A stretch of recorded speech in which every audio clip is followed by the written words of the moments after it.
Nauna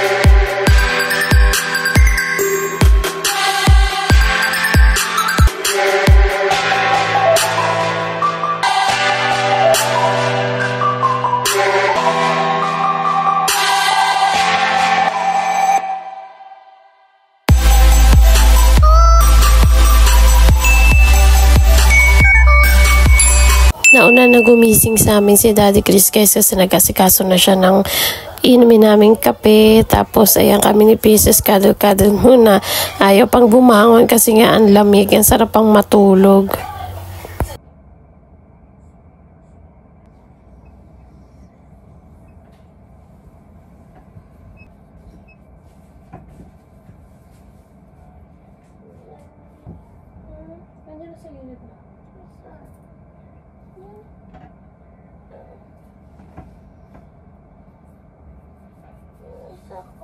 Saan mo nilagay? Ayun pala yung nalaglag eh. Ha? Ay, uminit. Ay, uminit. Nasaan mo ba? Nasaan mo nilagay? Maaralan mo na lang may init pa ako nakabasa.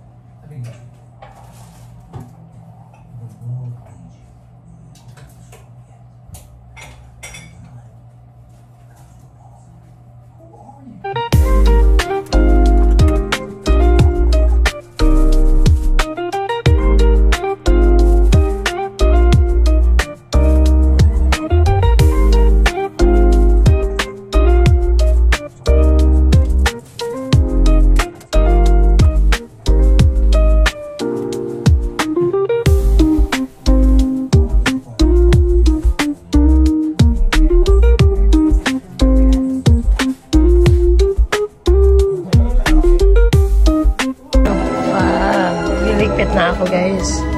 Ayan yun siya. Pero 6 a.m. Ayun may naliligo na. 8 a.m. na.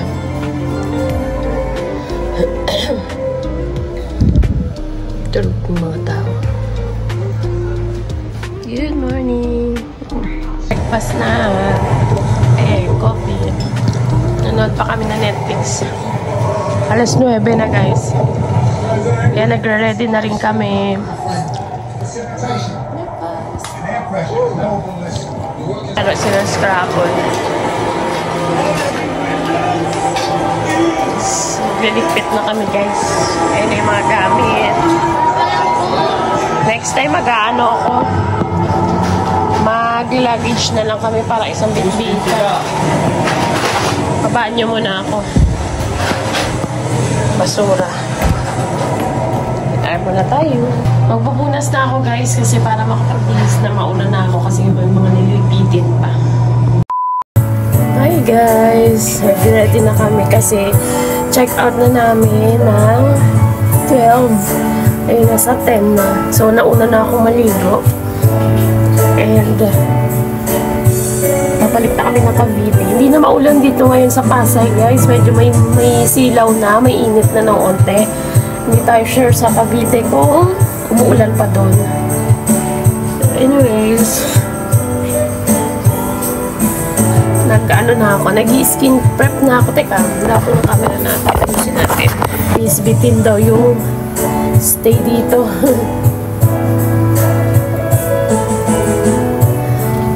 Ito kasi na-request ko sa kanyang birthday, guys. Kami naghanda sa bahay, hindi ako nag-invite ng mga friends. Si Ate Carmen lang ang pumunta kasi always naman yan si Ate Carmen. Kahit hindi mo yan i-invite, basta alam niya na birthday mo, alam niya ano mo, pupuntahan ka talaga niyan. So, wala kaming handa.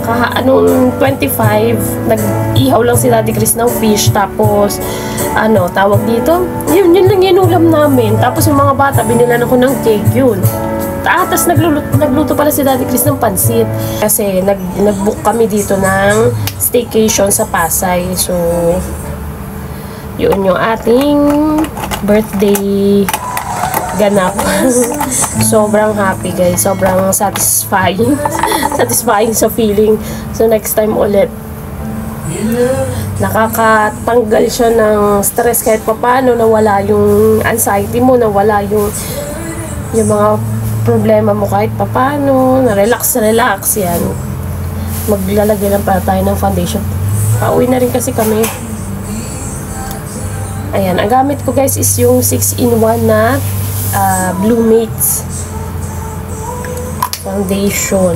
Tapos, itong brush yung ginagamit ko kasi hindi ako sanay sa brush dito. Pero meron siyang kasamang brush. Ilagay muna tayo ng towel kasi tumutuloy yung buhok ko. Nandito ako sa may salamin. May salamin to dito. Ang dami niyang salamin dito. Gintig, hawat na naman ako. Gumaling na yung dito na part dito naman. Ewan ko ba dyan. Ang hilig nila sa leeg. Yung lipstick ko, ayaw pa matanggal. Wala akong dalang tawag dito? Remover. Ang gamit ko guys, ito yung satin lips. Kaya ditong ATM, kailangan ko mag-withdraw. Kasi pamasahin natin. Pamasahe pa uwi. Baka kulangan na yung bariya ko. Meron pa naman, pero baka kulangan. Tapos magba-blush tayo. Dahil may araw na. At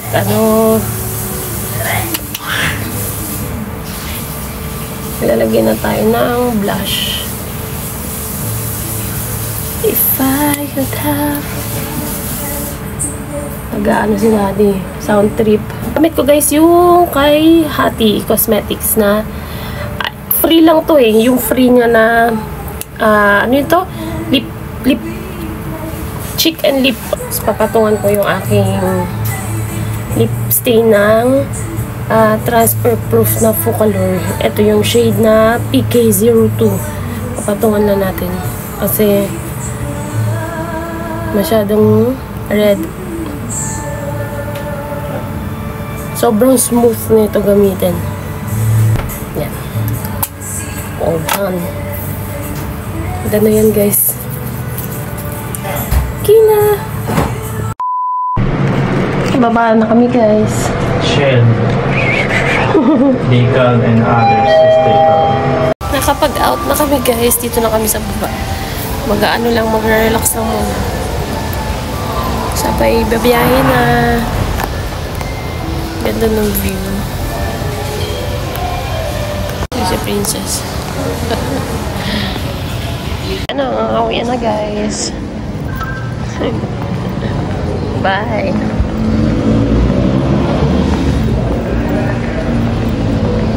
So, maghanap lang ako ng ATM. Meron pala mga pagkainan dito. Hanap lang ako ng ATM, guys. Mag-withdraw muna tayo. Naubusan kami ng cash, kaya mag-withdraw muna ako dito. Ito yata yung ATM.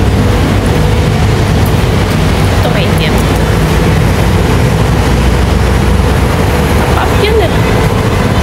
Wait lang. Dito sa kabila. Gcash pala yun. Ito dito guys. Ito pala, ayun pala.